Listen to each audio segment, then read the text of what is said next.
I never thought my husband would be the one to kill me. But as I lay dying on his operating table, listening to him discuss harvesting my organs for profit, I realized our entire marriage had been a lie. When I opened my eyes again, I was back in our bedroom 6 months earlier, and this time I knew exactly what kind of monster I had married. My name is Dr. Claire Morrisonchen, and I'm about to tell you how I came back from the dead to destroy the man I once loved more than life itself. The morning I died, Marcus had kissed my forehead and whispered, "Everything will be perfect, sweetheart. Just trust me." His green eyes, the same ones I'd fallen in love with 12 years ago in medical school, looked down at me with what I thought was concern. What I didn't see then but recognized now was the cold calculation behind that gentle smile. It was supposed to be routine gallbladder surgery. I was 32, healthy, with no complications expected. Marcus insisted on performing the procedure himself at Presbyterian Medical Center, where he was head of surgery. "I want to make sure you get the best care possible," he'd said, stroking my hair as we discussed the surgery. I should have been suspicious when he insisted I couldn't have the procedure done anywhere else, when he discouraged me from getting a second opinion, when he seemed almost eager for me to go under his knife. But I trusted him completely. He was my husband, my partner, the man who held me when I cried and who I thought would protect me from anything. The anesthesia mask came down over my face, and Dr. Sarah Williams, the anesthesiologist I'd met at countless hospital social events, smiled reassuringly. "Just count backward from 10, honey. Dr. Chun will take excellent care of you." I remember reaching 7 before the darkness claimed me. What I didn't know was that I would never wake up from that darkness, at least not in that life. As the anesthesia took hold, my consciousness began to fade, but somehow I could still hear voices around me. Marcus's voice talking to his surgical team with a tone I'd never heard before. Cold, clinical, excited. "Perfect," he was saying. "Cardiac arrest during routine surgery. Very unfortunate, but these things happen. Make sure the organ procurement team is standing by. The heart, liver, and kidneys should all be viable." Even in my dying state, the horror of his words cut through the medication fog. He wasn't trying to save me. He was waiting for me to die so he could harvest my organs. Dr. Williams's voice drifted over me. "Insurance payout should be substantial, plus the organ sales. This one alone should net us close to 3 million. "Excellent," Marcus replied. "And with Claire gone, there's no one left to ask awkward questions about our other patients." Other patients. The words echoed in my fading consciousness. How many others had died on this table? How many families had grieved while Marcus and his team counted their blood money? The last thing I heard before my heart stopped was Marcus saying, "Time of death 3:47 p.m. Cause of death, unexpected cardiac arrest during routine cholecystectomy. Very tragic. I'll speak to her father personally." Then there was nothing. No light, no tunnel, just an endless void where I floated, consumed by rage and disbelief. The man I'd loved for 12 years, the man I'd married, supported through medical school, defended to everyone who questioned his ambition. He had murdered me for money. But somehow impossibly I opened my eyes again. I was lying in our king-size bed in our penthouse apartment overlooking Central Park. Sunlight streamed through the floor-to-ceiling windows, and I could hear Marcus humming in the bathroom as he got ready for work. The digital clock on my nightstand read 7:23 a.m. March 15, 2024. March 15th. 6 months before my surgery.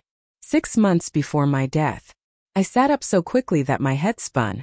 Everything in the room was exactly as I remembered it from that morning 6 months ago.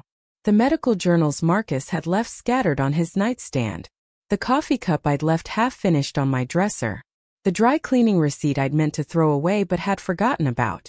"Good morning, beautiful," Marcus called from the bathroom. "You're up early for a Saturday." His voice made my skin crawl. That same warm, loving tone he'd used to manipulate me for years. But now I knew what lay beneath it. I forced myself to respond normally. "Couldn't sleep. Too much coffee yesterday."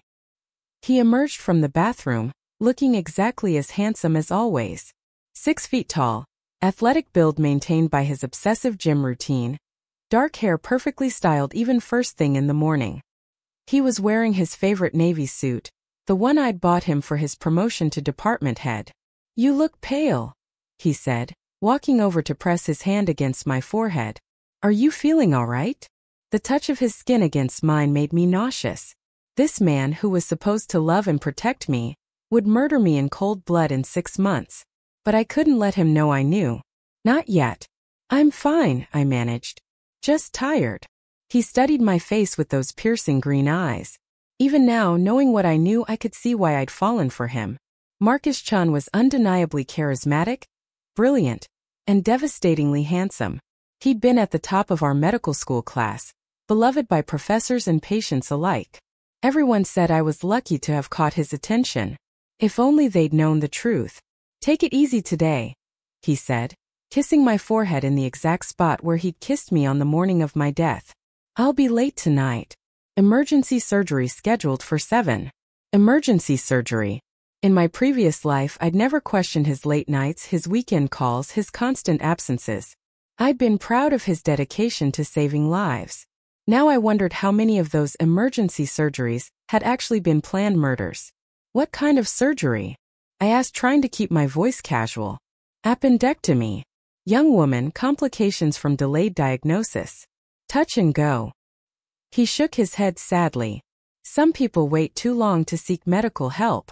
After he left, I sat in our bedroom for a long time, trying to process what had happened to me. I had died.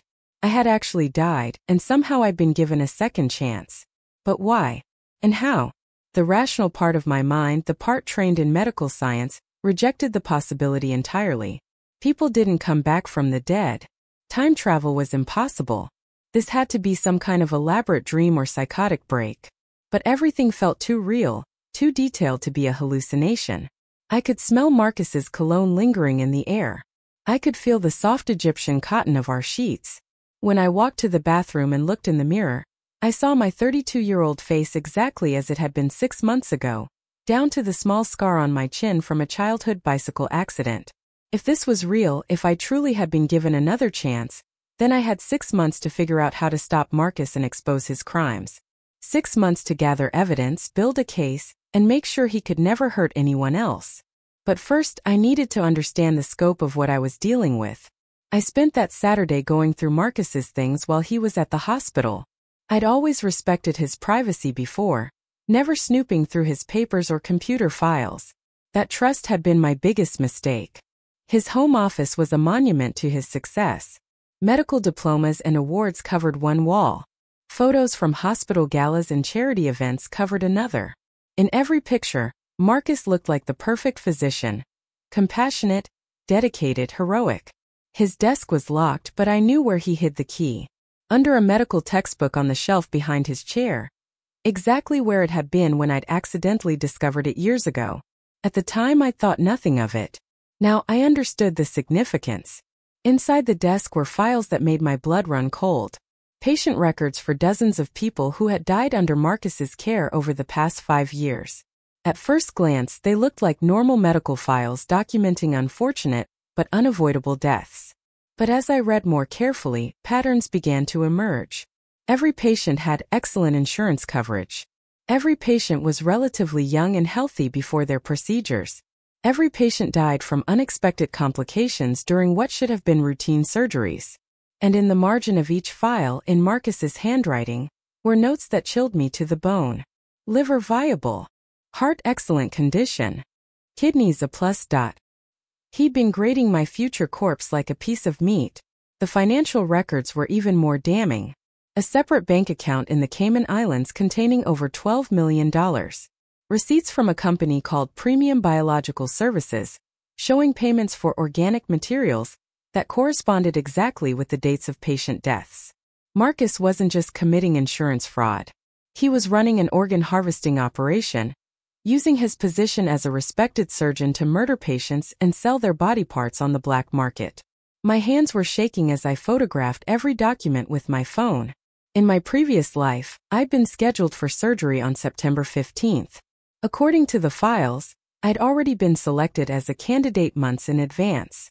My medical records were in the folder with notes about my blood type, organ viability, and insurance coverage. But the most devastating discovery was yet to come. Hidden in the very back of the file drawer was a folder labeled Personal. Inside were printed emails between Marcus and Dr. Sarah Williams dating back 3 years. Not just professional correspondence, but intimate messages between lovers. "I can't wait until we can finally be together properly." One message from Sarah read, "Playing the devoted wife is getting exhausting. When are you going to get rid of her?" Marcus's response, "Soon, my love. The surgery is scheduled for September. After that, we'll have all the money we need to start fresh somewhere tropical. Claire will finally serve a useful purpose." Another email from Sarah made me physically ill. "She actually thanked me today for taking such good care of you during your stressful surgeries. If only she knew I was the one making them stressful by helping you kill people. The irony is delicious. They'd been having an affair for 3 years. 3 years of Marcus coming home to me after spending time with her, holding me while planning my death, making love to me while counting down the days until my murder. I ran to the bathroom and vomited until there was nothing left in my stomach. Then I sat on the cold tile floor and cried until my eyes were swollen and raw. When I finally pulled myself together, I realized something crucial. I couldn't go to the police. Not yet. Marcus had connections throughout the city. The police chief, David Morrison, was a personal friend who'd played golf with Marcus every weekend for 5 years. The district attorney's wife had been treated by Marcus for breast cancer. Half the city council had received campaign donations from the hospital where Marcus worked. If I went to the authorities with my evidence now, Marcus would be tipped off before any real investigation could begin. He'd destroy the evidence, disappear with Sarah, and continue his killing spree somewhere else. I needed more than documents and bank records. I needed witnesses, recordings, proof so overwhelming that even Marcus's powerful friends couldn't ignore it. But most importantly, I needed allies. People who couldn't be bought or intimidated. People who had the power to ensure justice was served. I started with Emma Rodriguez, an investigative journalist for the Washington Herald who'd been trying to get an interview with Marcus for months. She specialized in medical corruption cases and had broken several major stories about pharmaceutical fraud and hospital cover-ups. I called her office on Monday morning. "Ms. Rodriguez, my name is Claire Chun. I have information about medical malpractice and murder at Presbyterian Medical Center." There was a pause. "Dr. Chun?" "As in Dr. Marcus Chen's wife." "Yes. And I have evidence that my husband has been systematically murdering patients for organ harvesting and insurance fraud." "That's an explosive allegation. Can you prove it?" "Meet me tomorrow at the Starbucks on 5th Avenue near the public library. Come alone, and bring recording equipment. What I'm about to show you will destroy him." The next day, Emma arrived exactly on time. She was younger than I'd expected, maybe 28, with sharp brown eyes and an air of skeptical professionalism. She set up a small recording device on our table and pulled out a notepad. "Before we begin," she said, "I need you to understand that if you're making false accusations against your husband for personal reasons, I'll expose that just as quickly as I'd expose him. I understand. And I appreciate your integrity. That's why I came to you." I showed her everything. The patient files with their suspicious patterns. The bank records showing millions in offshore accounts. The organ broker receipts. The emails between Marcus and Sarah detailing their affair and their crimes. Emma's skepticism melted away as she reviewed the evidence. "My God," she whispered. "How many people has he killed?"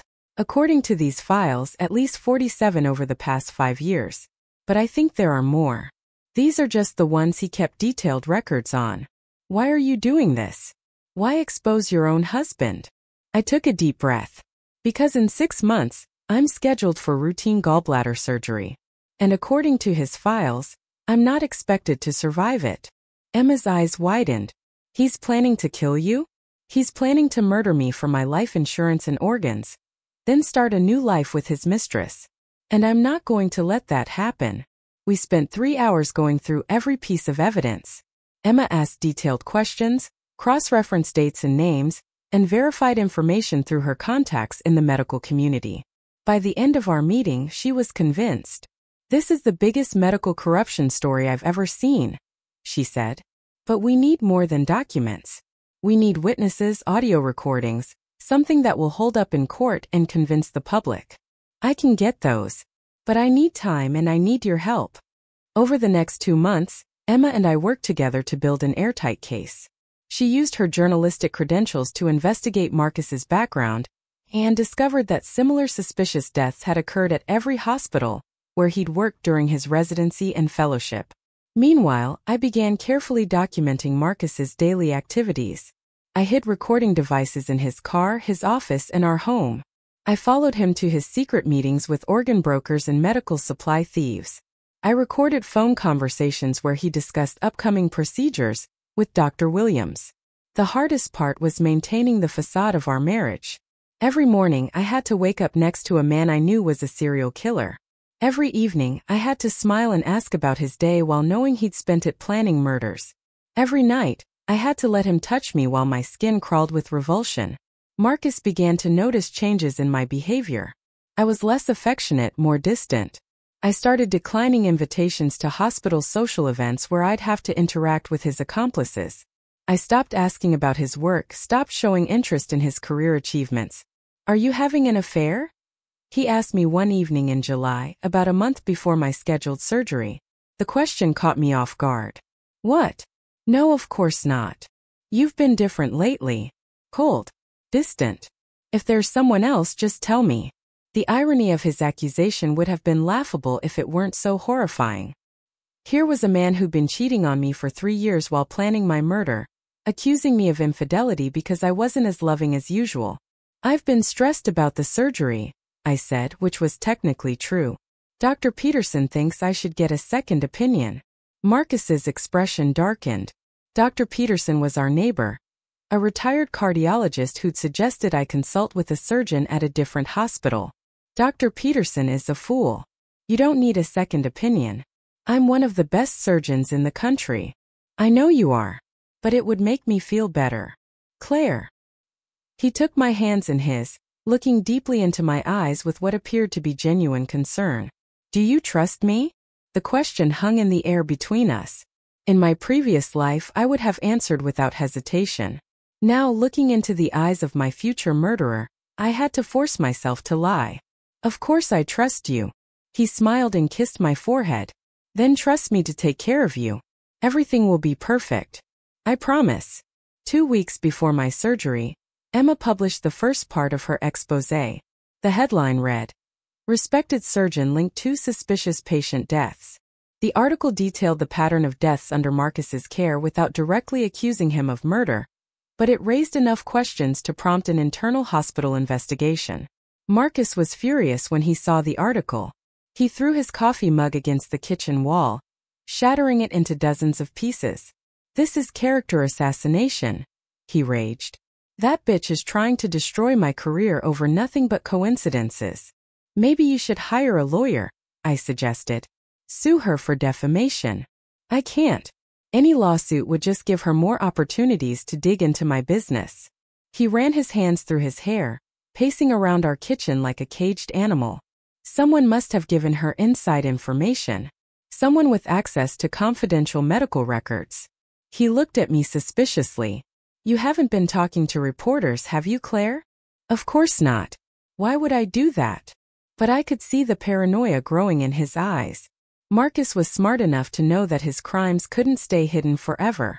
The question was whether he'd accelerate his plans to kill me or try to flee the country. I got my answer 3 days later when he moved my surgery up by a week. "Dr. Williams had a cancellation," he explained. "I know you're anxious to get this over with, so I moved your procedure to September 8th instead of the 15th. September 8th. 1 week earlier than planned, clearly designed to get me on his operating table before the investigation could progress any further." "That's wonderful," I said, forcing enthusiasm into my voice. "I can't wait to put this behind us." That night I called Emma. "He's moving up the timeline. Surgery is now scheduled for next Tuesday." "We're not ready," she said. "The FBI is still reviewing the evidence. The hospital investigation is just getting started. It doesn't matter. If I wait any longer, I'll be dead and he'll disappear with Sarah. We have to trigger everything now. Claire, this is too dangerous. Cancel the surgery. Disappear for a few weeks until the authorities can arrest him." "No. If I run, he'll know I'm the one who exposed him. He'll destroy all remaining evidence and find a way to escape." The only way to catch him in the act is to let him try to kill me. You're talking about letting a serial killer operate on you. This is suicide. I died once already. I'm not afraid to die again if it means stopping him. The weekend before my surgery, Marcus was unusually attentive. He cooked my favorite meals, bought expensive wine, and spent hours talking about our future plans. It was a masterful performance of the loving husband, and if I hadn't known the truth, I might have been touched by his apparent devotion. I've been thinking, he said over dinner on Sunday night. After you recover from surgery, maybe we should take a vacation. Somewhere tropical. Maybe the Caribbean. The Caribbean. Where he and Sarah had planned to disappear with their blood money. That sounds wonderful, I said. But can you take time off work? Especially with all this negative publicity. His jaw tightened. The hospital investigation will clear me completely. And after that, I'm thinking about making some changes. Maybe opening a private practice. Somewhere with a better climate. Like where? Barbados, maybe. Or the Bahamas. Somewhere we can start fresh. Start fresh. The phrase echoed in my mind as I went to bed that night. In Marcus's world, starting fresh meant disposing of his current wife and building a new life with his mistress and their stolen millions. But I had my own plans for starting fresh. Monday, September 7th was the longest day of my life. Marcus left early for pre-surgical meetings, and I spent the day making final preparations. I recorded a video confession detailing everything I knew about Marcus's crimes, including the exact location of all evidence. I uploaded copies of all documents to multiple cloud storage accounts. I wrote letters to my parents explaining what was about to happen and why I had to do it this way. Most importantly, I met with Emma one last time to coordinate the timing of her final article. It would publish at exactly 2 p.m. on Tuesday, 1 hour into my surgery, with the headline, Audio Recordings Reveal Surgeon's Murder-for-Profit Scheme. The article would include recordings of Marcus and Sarah discussing their crimes, bank records showing their offshore accounts, and a complete list of their victims. By the time Marcus realized he'd been exposed, it would be too late for him to escape. That evening, Marcus was unusually nervous. He kept checking his phone, pacing around our apartment, making small talk that didn't quite make sense. Are you okay? I asked. You seem anxious. Just want everything to go perfectly tomorrow, he said. This surgery is important to me. To us. Important because it would be my execution, and the final crime that would set him free to start his new life. I went to bed early that night, but I couldn't sleep. Instead, I lay awake thinking about all the patients who had died on Marcus's table, the families who had grieved while he counted his profits, the lives cut short so he could fund his lavish lifestyle and criminal empire. Tomorrow justice would finally be served. Tuesday morning dawned gray and drizzly, matching my mood as we drove to Presbyterian Medical Center. Marcus held my hand in the car, occasionally squeezing it reassuringly. He was playing his role perfectly, the devoted husband, anxious about his wife's surgery but confident in his abilities. I love you, he said as we pulled into the hospital parking garage. Everything is going to be fine. I love you too, I replied, and for just a moment, I almost meant it. Not the man he was now, but the man I'd thought he was when we'd first met. The brilliant medical student who'd swept me off my feet with his ambition and charm. That man had probably never existed, but part of me still mourned the loss of the illusion. The pre-surgical preparation was a carefully choreographed dance of medical professionalism. Nurses checked my vitals, confirmed my identity, and reviewed my medical history. An anesthesiology resident explained the procedure and risks. Dr. Williams herself came by to introduce herself and assure me that I was in excellent hands. Dr. Chun is one of our finest surgeons, she said, her smile warm and convincing. You have absolutely nothing to worry about. If I hadn't known she was planning to help murder me, I would have found her bedside manner comforting. Marcus appeared in my pre-op room at 12:45, dressed in his surgical scrubs and radiating confidence. He kissed my forehead and held my hand while the nurses prepared to wheel me to the operating room. See you on the other side, he said softly. The other side. He had no idea how prophetic those words were.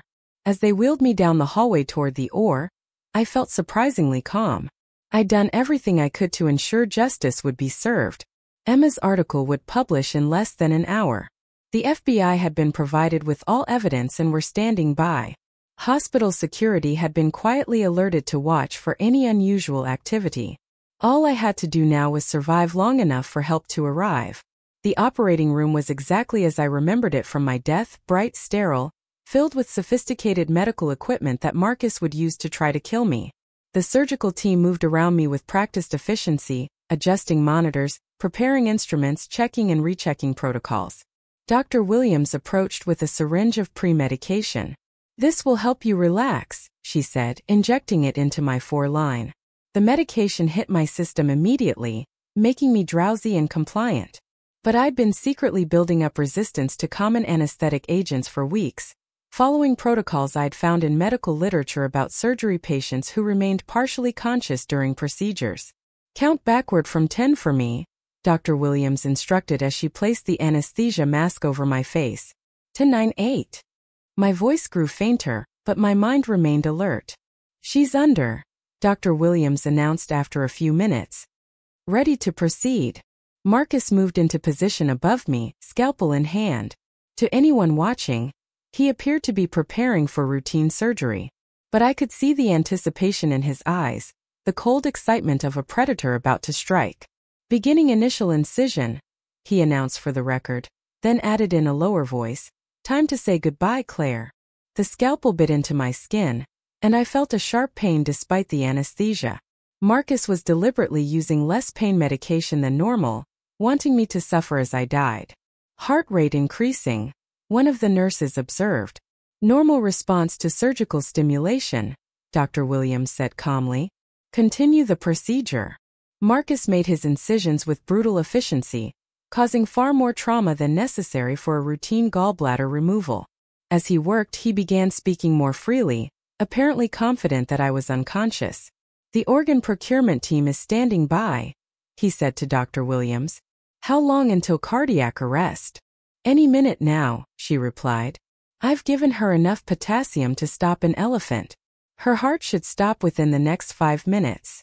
Potassium. In high doses, it would cause immediate cardiac arrest." Dr. Williams had injected it into my foreline along with the pre-medication, intending to kill me while making it look like a surgical complication. "Perfect," Marcus said, continuing his unnecessarily destructive surgery. "The insurance company will pay out within 60 days. Combined with the organ sales, we're looking at almost $4 million from this one procedure. More than enough to disappear to our island paradise," Dr. Williams replied dreamily. "I can't wait to leave this miserable city behind." One of the surgical nurses, I recognized her voice as belonging to Jenny Martinez, a young woman who'd only started working at the hospital a month ago, spoke up hesitantly. "Doctor, shouldn't we be trying to repair the damage to the liver? It looks like the incision went too deep." "The incision is fine," Marcus snapped. "Focus on your own job." But Jenny persisted. "I'm sorry, but this doesn't look like a normal gallbladder procedure. Why are we extracting so much tissue?" The room fell silent for a moment. I could sense Marcus's irritation with the nurse who was asking too many questions. "Dr. Williams," he said quietly, "please note that Nurse Martinez seems to be experiencing some confusion about standard surgical procedures. Perhaps she needs additional training." It was a threat, thinly veiled but unmistakable. Jenny was in danger because she'd noticed what Marcus was really doing. At exactly 2 p.m., I heard the distinct ping of multiple cell phones receiving notifications simultaneously. Emma's article had gone live, and news alerts were flooding the phones of everyone in the operating room. "What the hell?" Dr. Williams grabbed her phone from the instrument tray. Her face went white as she read the headline. Marcus looked up from his butchery of my internal organs. "What is it?" "We're finished," she whispered, showing him the phone. "Someone leaked everything. Bank records, patient files, recordings. It's all public." I watched through slitted eyes as Marcus's confident demeanor crumbled into panic. His hands began shaking, and he nearly dropped his scalpel. "This is impossible," he said. "No one else knew about our operations." "Your wife," Dr. Williams said suddenly. "She's the only one with access to your personal files. She must have been investigating you." They both looked down at me on the operating table, And I could see the moment they realized the truth. I wasn't unconscious. I'd been awake the entire time listening to their confessions. She played us, Marcus said, his voice filled with rage. The bitch actually played us.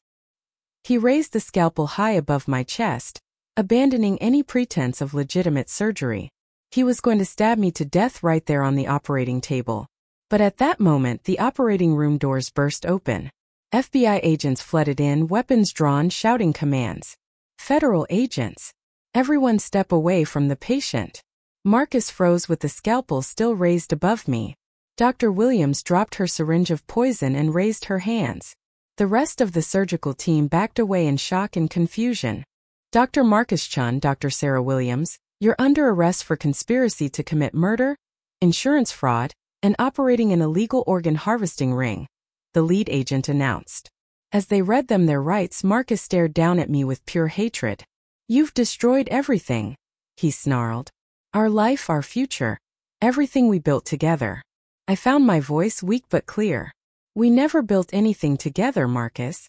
You built a criminal empire while I built fantasies about loving a man who never existed. The FBI agents handcuffed both Marcus and Dr. Williams, leading them away as medical personnel rushed to stabilize me and repair the damage Marcus had done during his attempted murder. Jenny Martinez, the brave nurse who'd questioned the procedure, stayed by my side as they worked to save my life. You're going to be okay, she whispered. You're safe now. The next few hours were a blur of emergency surgery, recovery rooms, and FBI interviews. The doctors who repaired Marcus's sabotage told me I was incredibly lucky to be alive. The potassium injection should have killed me within minutes, but my body had built up just enough resistance to buy time for rescue. Emma arrived at the hospital as soon as she heard I'd survived. You did it, she said, gripping my hand. The story is everywhere. Marcus and Sarah are finished. The investigation that followed exposed the full scope of their crimes. Marcus had been running his murder-for-profit scheme for over 5 years, working with a network of corrupt medical professionals at hospitals across 3 states. They'd killed at least 67 people, stealing millions in insurance payouts and organ sales. Dr. Williams had been his primary partner, but they'd also recruited nurses, orderlies, and even hospital administrators to help cover up their crimes. The conspiracy reached into the highest levels of Presbyterian Medical Center's management.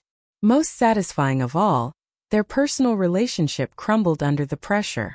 During their trials, Marcus and Sarah turned on each other, each trying to minimize their own culpability by blaming their partner. The love affair that had motivated them to murder me dissolved into bitter accusations and mutual betrayal. Marcus was sentenced to life in prison without the possibility of parole. Sarah received the same sentence.